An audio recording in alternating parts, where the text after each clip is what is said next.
Let's talk about input data. Programming is all about taking some kind of input, processing that input in a way, and then producing some kind of output. So let's concentrate on the first part of that three steps. Let's concentrate on the input for now.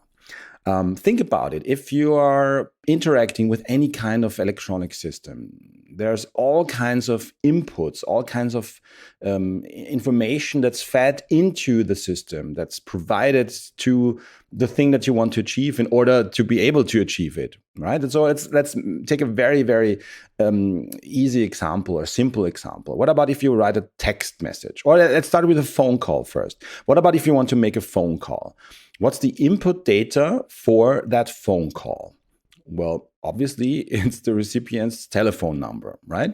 The person you want to call, you need the number, and that kicks everything off. You can't really start without the phone number. Maybe it's stored in your contact list, and then you search for the name.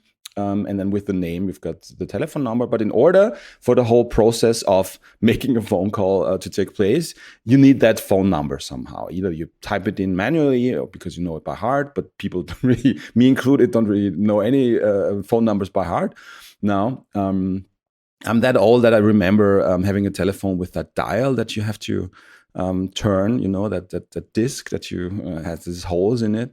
Well, yeah, old times.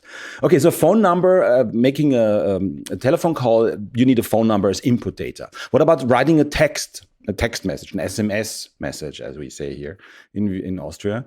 Well, you need the phone number as well as the text message that you want to send, right? Otherwise, it's of no use to the whole thing. If you just know the phone number, that's just one part of the input data.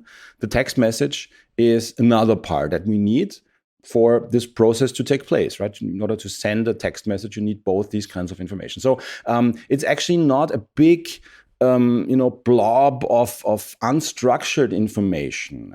We've got different parts of information that serves as the input to a computer system, right?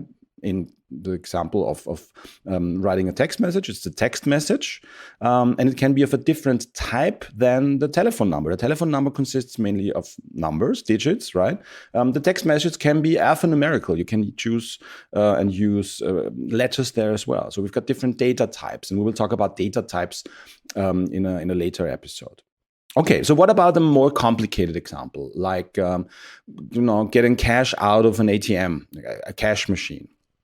Well, what's the input data there and how is it provided? Well, most importantly, you need a PIN number, right? Your access code in order to be able to withdraw the money.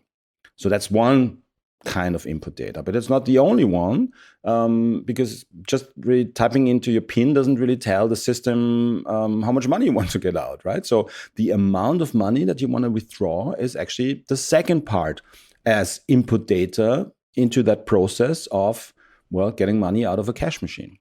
But is this the only thing? No, of course not. What else do you need to do? Well, you insert your card, and your card is basically the identification of your account number.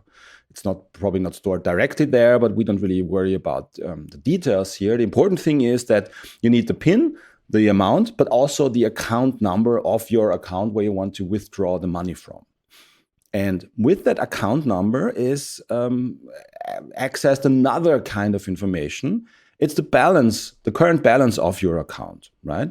Because if you want to withdraw too much money, then there will be a limit how much you can withdraw. You can't really, insert or input, $10,000 to take out of a cash machine when your account has only $100 left. That's probably not going to work. So from the account number, the system can deduct the balance that you currently have on your account, right? So that's also another important part of that process, another important input data for that process of taking money out of a cash machine. So we've got the PIN, the amount, and the account number leading to the current balance there.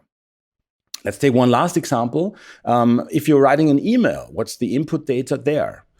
Well, again, similar to the phone call, you need the recipient's email address or addresses if there's multiple recipients, of course.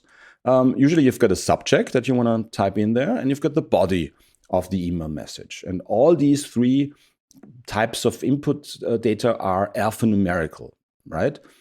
Email address is alphanumerical, it has got letters and numbers there, and it has also a certain kind of format that it needs to conform to. An email address looks different than, I don't know, a sentence that you write in English. It has a certain structure. You've got something before the @ sign, and you've got something after the @ sign, and there needs to be a dot in the thing that's appearing after the @ sign, right? At gmail.com, right? So you've got some certain validation rules for that input data.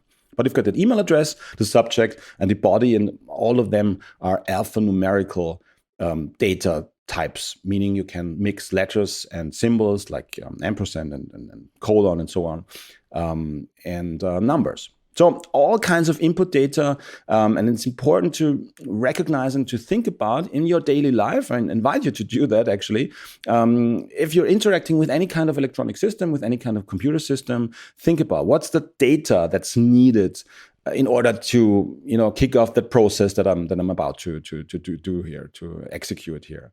What kind of data is going into the system? What's needed? And maybe something is hidden from plain sight, like the account balance in the ATM example, but it's needed. It's still needed. And the question is, how do you get that balance? Well, with the account number that's coming more or less from the card that's inserted, or at least wirelessly waved across some area on the ATM machine there.